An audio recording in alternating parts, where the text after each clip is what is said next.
இப்ப வெகு சீக்கிரமா B6 முடிக்கணும் அப்படின்ற ஒரு வலிமையான எண்ணத்தோட நானும் என் மனைவியும் இதுல தொடர்ந்து பயணிச்சுக்கிட்டு இருக்கோம் அப்படின்றத மிக ஆணித்தரமா உங்கள்கிட்ட சொல்லிக்கிறேங்க.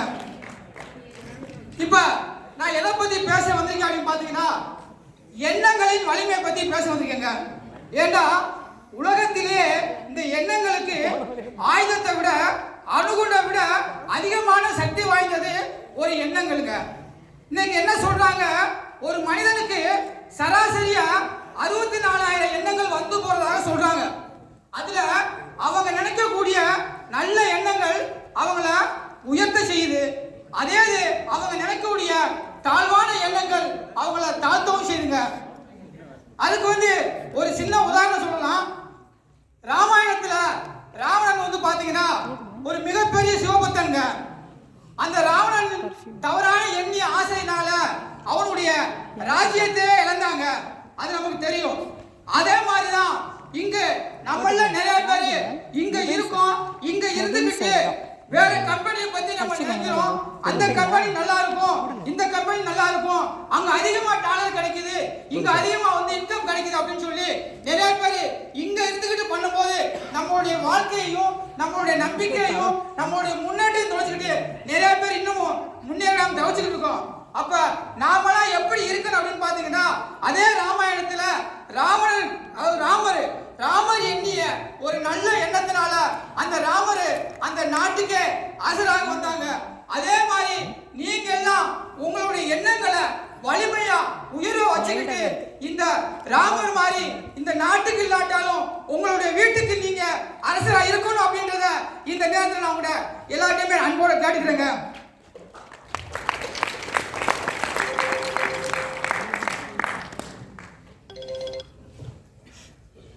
அடுத்து பாத்தீங்கன்னா நம்ம எல்லாருமே ரோபோடெக்ல ஜாயின் பண்ணிருக்கோம்.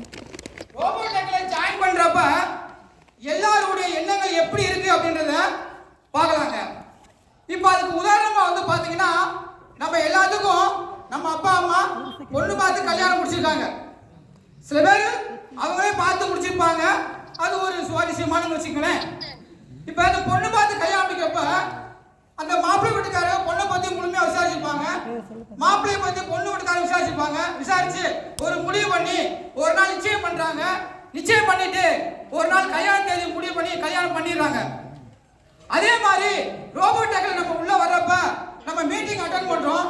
மீட்டிங் அட்டெண்ட் பண்றப்ப ரோபோடெக் ஒரு நல்ல நிறுவனமா, ரோபோடெக் எத்தனை வருஷமா இருக்குது, எத்தனை நாடுகள்ல இருக்குது, இதுல எத்தனை பேர் ஜாயின் பண்ணிருக்காங்க, இதுல எத்தனை பேர் முன்னேறி இருக்காங்க, இதுல நல்ல முறையில் சர்வீஸ் கொடுக்குறாங்களா அப்படின்னு சொல்லி என்றெல்லாம் நம்ம ரோபோடெக்கை பத்தி விசாரிக்கிறோம்.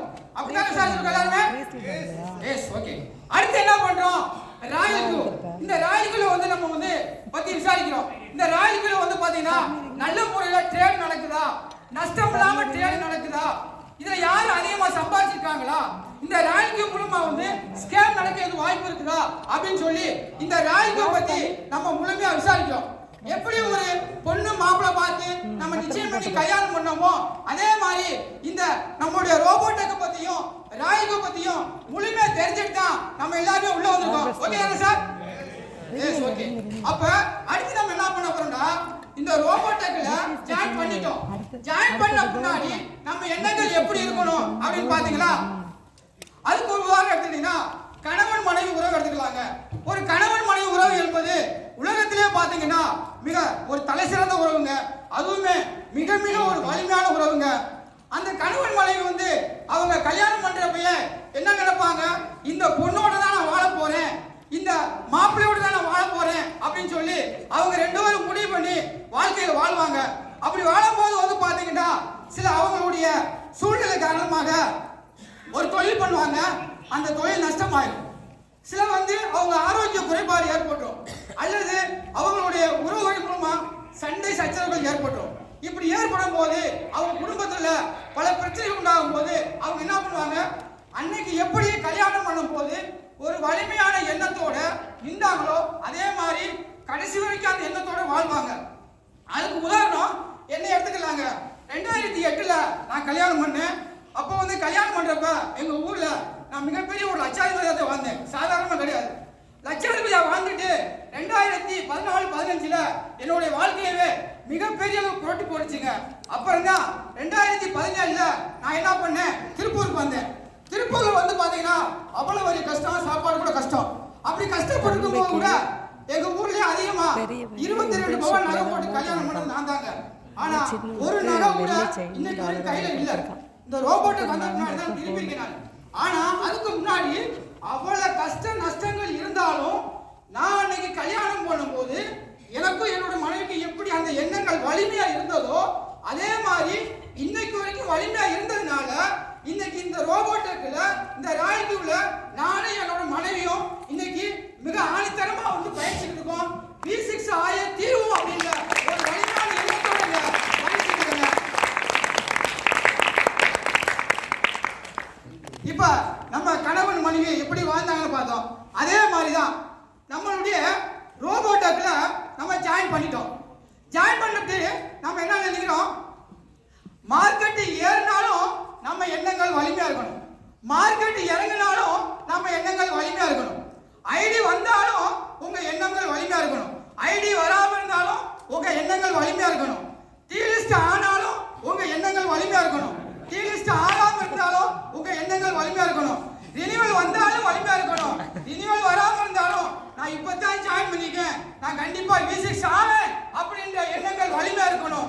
இந்த எண்ணங்கள் வலிமையா இருந்ததுனாலதான் நான் இன்னைக்கு V4 முடிச்சிட்டு V6 முடிப்பேன் அப்படின்ற எண்ணத்தோட பயணிச்சிட்டு அப்படின்றத மீண்டும் ஒரு முறை நான் சொல்லிக்கிறேன். மூணாவதுங்க, நம்ம ரோபோட்டுகளையும் ராயல்டியூலையும் தொடர்ந்து பயணிக்கணும். தொடர்ந்து பயணிக்கிறோம்னா நமக்கு என்னங்க எல்லாரும் சொல்றதுதான் இந்த மீட்டிங் ட்ரைனிங்க. ஒரு மீட்டிங் என்பது ஒரு மனிதனுக்கு இதய மாதிரிங்க, ட்ரைனிங் என்பது மனித உடல்ல ஓடுற ரத்தம் மாதிரிங்க. இந்த இதயமும் ரத்தம் இல்லைன்னா ஒரு மனுஷன் உயிர் வாழ முடியுமா? யோசிச்சு பாருங்க. அதே மாதிரிதாங்க இங்க மீட்டிங்கும் ட்ரைனிங் என்பது இல்லைன்னா நம்ம வாழ்க்கையில முன்னேறக்கான சாத்தியக்கூறு இல்லைங்க. இதுல இன்னமும் நிறைய பேர் நம்ம என்ன நினைக்கிறோம், மீட்டிங் பார்த்துட்டு என்னங்க சார் நீங்க திரும்ப திரும்ப அதான் சார் சொல்றீங்க, அதுல வேற என்ன சார் சொல்றீங்க அப்படின்னு சொல்றாங்க. அவங்க எல்லாத்துக்குமே நான் ஒரு உதாரணம் சொல்ல வரேங்க. ஒரு டிரைவர் வேலை பார்க்குறாரு, அந்த டிரைவர் என்ன பண்றாரு, திரும்ப திரும்ப டெய்லி போய் ஃபர்ஸ்ட் டிரைவர் தான் வேலை பார்க்குறாரு. அவரு அந்த வாழ்க்கையில டெய்லி டிரைவர் வேலை பார்க்குறேன்னு சொல்லி அவர் சளிப்படைந்தாருன்னா அவர் வாழ்க்கையில முன்னேற முடியுமா? கண்டிப்பா முடியாதுங்க. ஒரு திருப்பூர்ல ஒரு டெய்லர் வந்து டெய்லி போய் தைக்கிற வேலை தான் பார்க்குறாரு. என்னன்னா வேற வேலை இல்லாம தைக்கிற வேலை தான் பார்க்குறோம்னு சொல்லி அவர் சளிப்படைந்தாருன்னா அவர் வாழ்க்கையில ஜெயிக்க முடியுமா? ஏங்க இன்னும் நம்ம நிறைய பேர் குடும்பத்துல ஒரு மனைவியோட வாழ்றோம். என்னப்பா ஒரு மனைவியோட வாழ்றீங்க அப்படின்னு நமக்கு சளிப்படைந்தா யோசனை பண்ணி பாருங்க. ஆனா சளிப்பு இல்லாம மீட்டிங், சளிப்பு இல்லாம ட்ரைனிங் யாரெல்லாம் அட்டெண்ட் பண்றோமோ இதே மாதிரி இந்த இடத்துக்கு வரலாம் நம்மளுடைய மெண்டல் மாதிரி V6 குளோபல் பார்ட்னர் ஆகலாம் அப்படின்றத இந்த நேரத்தில் சொல்லிக்கிறேங்க.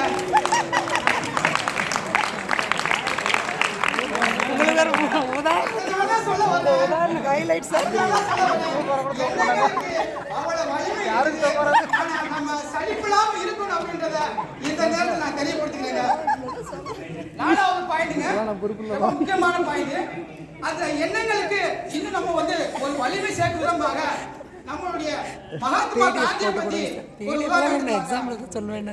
தென்னாப்பிரிக்காவுல குஜராத் அப்படின்ற ஒரு நிறுவனம் நம்மளுடைய மகாத்மா காந்தியை வந்து நாடி இருக்காங்க ஒரு சட்ட வழக்காக. அதை ஏற்றுக்கொண்டு நம்மளுடைய காந்தியடிகள் என்ன பண்ணாரு, 1893 வருடம் தென்னாப்பிரிக்கா சென்றிருக்காரு. தென்னாப்பிரிக்காவிலிருந்து சென்று அங்குள்ள டர்மோனியாவிலிருந்து பிரிட்டோனியாவிற்கு ஒன்று இடத்துக்கு வந்து ரயில் பயணம் மேற்கொண்டிருக்காரு. அப்படி ரயில்ல போகும்போது மாரிஸ்பர்க் அப்படின்ற ஒரு ரயில் நிலையத்துல முதல் வகுப்பு பெட்டியில வந்து அவர் பயணிக்கும் போது இவர் கருப்பினத்தை சேர்ந்தவர் அப்படின்னு சொல்லி வலுக்கட்டாயமாக ரயில் பெட்டியிலிருந்து தூக்கி எறியப்பட்டார். அப்ப தூக்கி எறியப்படும் போது நம்முடைய மகாத்மா காந்திக்கு அங்க நடந்த ஒரு இன வெறிய உணர்ந்தாருங்க. அன்னைக்கு அவருக்கு தோன்றிய எண்ணம் தாங்க, இனிமேல் எனக்கு நடந்த இந்த இன வெறி இந்திய மக்கள் யாருக்குமே நடக்கக்கூடாது. அன்னைக்கு அவருக்கு தோன்றிய எண்ணம் தாங்க நம்ம நாட்டுல எல்லா பேருக்குமே சுதந்திரம் கிடைச்சுங்க, அது எல்லாத்துக்கும் தெரியும். சரியா? அதே மாதிரி தாங்க இன்னைக்கு இந்த ரோபோடெக் நிறுவனத்துடைய மேனேஜிங் டைரக்டர் ஒரு 3 வருஷத்துக்கு முன்னாடி முடிவு பண்ணாருங்க. இன்னைக்கு ரோபோடெக் அப்படின்ற ஒரு நிறுவனத்தை நான் ஆரம்பிக்கணும், அதுக்கு ஒரு பேர் வைக்கணும், அந்த நிறுவனத்தை உலகம் பூரா கொண்டு போகணும், அதுல நிறைய பேருடைய வாழ்க்கைய மாற்றணும், நான் பட்ட கஷ்டம் நீங்கள் யாருமே என் கண்ணு முன்னாடி தெரிஞ்சவங்க கஷ்டப்படக்கூடாது அப்படின்னு சொல்லி அன்னைக்கு 3 வருஷத்துக்கு முன்னாடி நம்முடைய ரோபோடெக் ஃபவுண்டர் நினைச்சாருங்க. அவர் நினைச்ச என்னன்னாதான் இன்னைக்கு இத்தனை பேருக்கு கூடியிருக்கோம். இன்னைக்கு நான் உட்பட எத்தனை பேருடைய வாழ்க்கை மாறி இருக்கு, இன்னும் எத்தனையோ வாழ்க்கை மாற போகுங்க. நான் அதனால சொல்ல வரேன், எண்ணங்களுக்கு அவ்வளவு வலிமை இருக்கு அப்படின்றத நான் உங்கள்கிட்ட ஆணித்தரமா சொல்றேங்க. என்ன சொல்ல போனா, எண்ணியவன் தூங்கலாம், எண்ணங்கள் தூங்குவதில்லை. விவேகானந்தர் சொல்லுது, எண்ணங்கள் தூங்குவதில்லை, நீ எதுவாக ஆக நினைக்கிறாயோ அதுவாகவே ஆவாய்ன்னு சொல்லியிருக்காங்க. திருவள்ளுவர் சொல்லியிருக்காரு, எண்ணியாருக்கு எண்ணியார் திண்ணிய ஆக பெரிது அப்படின்னு சொல்லி திருவள்ளுவர் சொல்லியிருக்காங்க. இது மாதிரி இந்த எண்ணங்களுக்கு வலிமை சேர்க்கும் விதமாக நிறைய தலைவர்கள் நிறைய இன்னைக்கு நமக்கு உதாரணம் கொடுத்திருக்காங்க. ஆனா அந்த எண்ணங்களை வந்து நம்ம யாருமே ஒரு சாதாரணமா நினைச்சுக்கிட்டு அப்படி விட்டுடுறோம். ஆனா எண்ணங்களுக்கு அவ்வளவு வலிமை இருக்கு அப்படின்றத நீங்க எல்லாரும் உணர்ந்துக்கிட்டு கண்டிப்பா இனிமேல் வந்து நான் ராயல் கூட தான் பயணிப்பேன், இனிமேல் வந்து நான் ரோபோட்டோட தான் பயணிப்பேன் அப்படின்ற எண்ணத்தை நீங்க வலிமையா வச்சுக்கணும் அப்படின்ற உங்களை கேட்டுக்கிட்டு எனக்கு இந்த வாய்ப்பு கொடுத்த நம்மளுடைய ரோபோடெக் நிறுவனத்துக்கும்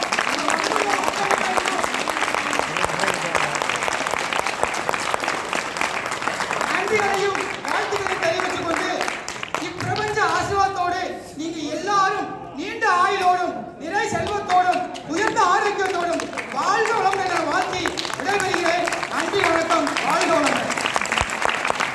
தேங்க்யூ சார், தேங்க்யூ சார். டைமுக்குள்ள முடிச்சிட்டாங்கன்னு நினைக்கிறேன் சாரு, வாழ்த்துக்கள். சரி, தேங்க்யூ. அதை தொடர்ந்து நம்ம டைமை வேஸ்ட் பண்ண வேணாம்.